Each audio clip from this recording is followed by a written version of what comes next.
ఆదికాండము 41వ అధ్యాయము. 2 గడిచిన తరువాత ఫరో ఒక కల కనెను.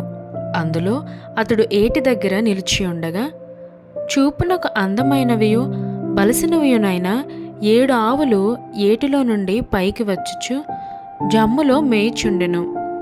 వాటి తరువాత చూపునకు వికారమై చిక్కుపోయిన మరి 7 ఆవులు ఏటిలో నుండి పైకి వచ్చుచు ఏటి ఒడ్డున ఆ ఆవుల దగ్గర నిలిచిండెను. అప్పుడు చూపునకు వికారమై చిక్కుపోయిన ఆ ఆవులు చూపునకు అందమై బలిసిన ఆవులను తినివేయుచుండెను. అంతలో ఫరో మేల్కొనెను. అతడు నిద్రించి రెండవసారి కలకనెను. అందులో మంచి పుష్టిగల 7 వెన్నులు ఒక్కదంటున పుట్టుచుండెను. మరియు తూర్పుగాలి చేత చెడిపోయిన 7 పీల వెన్నులు వాటి తరువాత మొలిచెను. అప్పుడు నిండైన పుష్టిగల ఆ 7 వెన్నులను ఆ పీల వెన్నులు మృంగివేసెను. అంతలో ఫరో మేలుకొని అది కల అని గ్రహించెను. తెల్లవారినప్పుడు అతని మనస్సు కలవరపడెను గనుక అతడు ఐగుప్తు శకునగాండ్రను అందరినీ అక్కడి విద్వాంసులను అందరినీ పిలువనంపి ఫరో తన కలలను వివరించి వారితో చెప్పెను గాని ఫరోకు వాటి భావము తెలుపగల వాడెవడునూ లేకపోయెను. అప్పుడు పానదాయకుల అధిపతి, నేడు నా తప్పిదములను జ్ఞాపకం చేసుకొనుచున్నాను. ఫరో తన దాసుల మీద కోపగించి నన్నును భక్ష్యకారుల అధిపతిని మా ఉభయులను రాజసంరక్షక సేనాధిపతి ఇంట కావలిలో ఉంచెను. ఒక రాత్రి నేను అతడు మేమిద్దరము కలలు కంటిమి. ఒక్కొక్కడు వేరువేరు భావము గల కలలు చెరి ఒకటి కంటిమి. అక్కడ రాజసంరక్షక సేనాధిపతికి దాసుడై ఉండిన ఒక హెబ్రీ పడుచువాడు మాతో కూడా ఉండెను. అతనితో మా కలలను మేము వివరించి చెప్పినప్పుడు అతడు వాటి భావమును మాకు తెలిపెను. ఒక్కొక్కని కల చొప్పున దాని దాని భావమును తెలిపెను. అతడు మాకు ఏ భావము తెలిపెనో ఆయా భావముల చొప్పున జరిగెను. నా ఉద్యోగము నాకు మరలా ఇప్పించి భక్ష్యకారుని వ్రేలాడదీయించినని ఫరోతో చెప్పగా ఫరో యోసేపును పిలువనంపెను. కాబట్టి చెరసాలలో నుండి అతను త్వరగా రప్పించిరి. అతడు క్షౌరము చేయించుకొని మంచి బట్టలు కట్టుకొని ఫరో యొద్దకు వచ్చెను. ఫరో యోసేపుతో, నేనొక కల కంటిని, దాని భావమును తెలుపగల వారెవరునూ లేరు. నీవు కలను విన్న ఎడల దాని భావమును తెలుపగలవని నిన్ను గూర్చి వింటినని అతనితో చెప్పినందుకు యోసేపు, నా వలన కాదు, దేవుడే ఫరోకు క్షేమకరమైన ఉత్తరం ఇచ్చునని ఫరోతో చెప్పెను. అందుకు ఫరో, నా కలలో నేను ఏటి ఒడ్డున నిల్చుంటిని. బలిసినవియు చూపునకు అందమైనవియునైన 7 ఆవులు ఏటిలో నుండి పైకి వచ్చి జమ్ములో మేయిచుండెను. మరియు నీరసమై బహువికార రూపము కలిగి చిక్కిపోయిన మరి 7 ఆవులు వాటి తరువాత పైకి వచ్చెను. వీటి అంత వికారమైనవి ఐగుప్తు దేశమందు ఎక్కడనూ నాకు కనబడలేదు. చిక్కిపోయి వికారముగానున్న ఆవులు బలిసిన మొదటి 7 ఆవులను తినివేశెను. అవి వాటి కడుపులో పడెను గాని అవి కడుపులో పడినట్టు కనబడలేదు. మొదట ఉండినట్లే అవి చూపునకు వికారముగా నుండెను. అంతలో నేను మేలుకొంటిని. మరియు నా కలలో నేను చూడగా పుష్టిగల 7 మంచి వెన్నులు ఒక దంటున పుట్టెను. మరియు తూర్పుగాలి చేత చెడిపోయి ఎండిన 7 పీల వెన్నులు వాటి తరువాత మొలిచెను. ఈ పీల వెన్నులు ఆ మంచి వెన్నులను మృంగివేశాను. ఈ కలను జ్ఞానులకు చెప్పితిని గాని దాని భావమును తెలుపగల వారెవరునూ లేరని అతనితో చెప్పెను. అందుకు యోసేపు, ఫరో కనిన కల ఒక్కటే, దేవుడు తాను చేయబోచున్నది ఫరోకు తెలియచేశాను. ఆ 7 మంచి ఆవులు 7 సంవత్సరములు, ఆ 7 మంచి వెన్నులను 7 సంవత్సరములు. కల ఒక్కటే.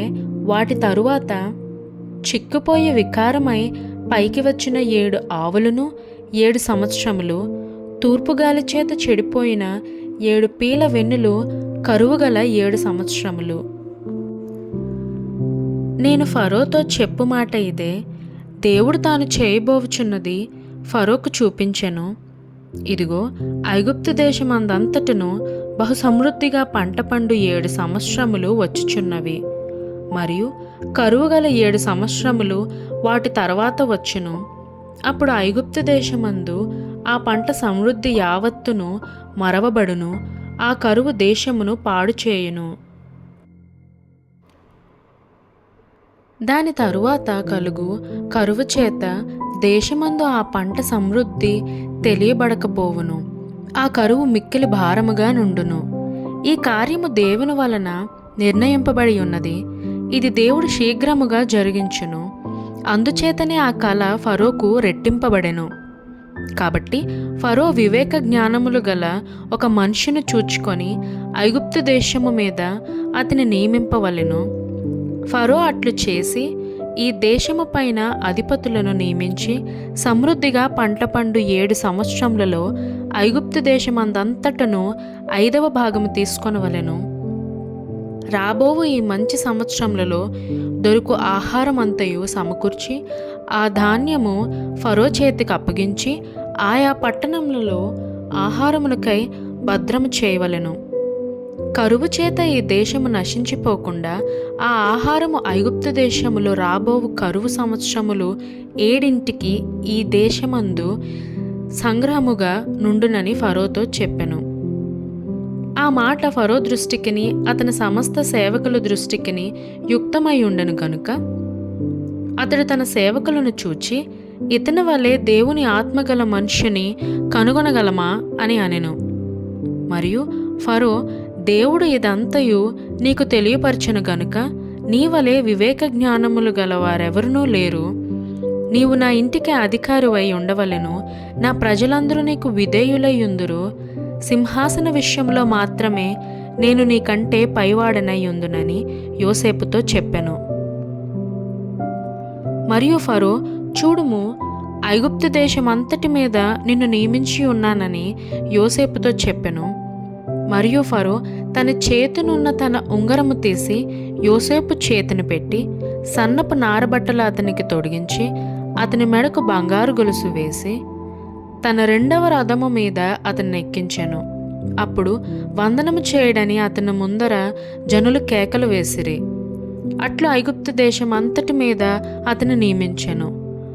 మరియు ఫరో యోసేపుతో, ఫరోను నేనే, అయినను నీ సెలవు లేక ఐగుప్తు దేశం అంతటను ఏ మనుష్యుడును తన చేతినైనను కాలినైనను ఎత్తకూడదని చెప్పెను. మరియు ఫరో యోసేపునకు జప్నత్పనెహు అను పేరు పెట్టి అతనికి ఓను యొక్క యాజకుడైన పోతీఫరు కుమార్తెయగు అసేనుతు నిచ్చి పెండ్లి చేసెను. యోసేపు బయలుదేరి ఐగుప్తు దేశం అందంతటా సంచరించెను. యోసేపు ఐగుప్తు రాజైన ఫరో ఎదుట నిలిచినప్పుడు 30 సంవత్సరముల వాడై ఉండెను. అప్పుడు యోసేపు ఫరో ఎదుట నుండి వెళ్ళి ఐగుప్తు దేశం అందంతటా సంచారం చేసెను. సమృద్ధిగా పంట పండిన 7 సంవత్సరములలో భూమి బహు విరివిగా పండెను. ఐగుప్తు దేశమందున్న 7 సంవత్సరముల ఆహారమంతయు అతడు సమకూర్చి ఆయా పట్టణములలో దాన్ని నిలువ చేసెను. ఏ పట్టణము చుట్టూ నుండు పొలము యొక్క ధాన్యము ఆ పట్టణమందే నిలువ చేసెను. యోసేపు సముద్రపు ఇసుక వలె అతి విస్తారముగా ధాన్యము పోగు చేసెను. కొలుచుట అసాధ్యమైన గనుక కొలుచుట మానివేశెను. కరువు సంవత్సరములు రాకమునుపు యోసేపుకి 2 కుమారులు పుట్టిరి. ఓని యొక్క యాజకుడైన పోతీఫరు కుమార్తెయగు ఆసేనతు అతనికి వారిని కనెను. అప్పుడు యోసేపు, దేవుడు నా సమస్త బాధను నా తండ్రి ఇంట వారిని అందరినీ నేను మర్చిపోవనట్లు చేసెనని చెప్పి తన జ్యేష్ఠ కుమారునికి మన్షే అని పేరు పెట్టెను. తరువాత అతడు, నాకు బాధ కలిగిన దేశమందు దేవుడు నన్ను అభివృద్ధి పొందించునని చెప్పి 2వ వానికి ఎఫ్రాయిము అని పేరు పెట్టెను. ఐగుప్తు దేశమందు సమృద్ధిగా పంట పండిన సంవత్సరములు గడిచిన తరువాత యోసేపు చెప్పిన ప్రకారము 7 కరువు సంవత్సరములు ఆరంభమాయను గాని ఐగుప్తు దేశమందంతటను ఆహారముండెను. ఐగుప్తు దేశమంతటను కరువు వచ్చినప్పుడు ఆ దేశస్థులు ఆహారం కోసము ఫరోతో మొరపెట్టుకొనిరి. అప్పుడు ఫరో, మీరు యోసేపు నొద్దకు వెళ్ళి అతడు మీతో చెప్పినట్లు చేయుడని ఐగుప్తీయులందరితో చెప్పెను. కరువు ఆ దేశమందంతటను ఉండెను గనుక యోసేపు కొట్లన్నయూ విప్పించి ఐగుప్తీయులకు ధాన్యం అమ్మకం చేసెను. ఐగుప్తు దేశమందు ఆ కరువు భారముగా ఉండెను. మరియు ఆ కరువు ప్రతి దేశమందు భారమైనందున సమస్త దేశస్థులు యోసేపు నొద్ద ధాన్యము కొనుటకు ఐగుప్తునకు వచ్చిరి.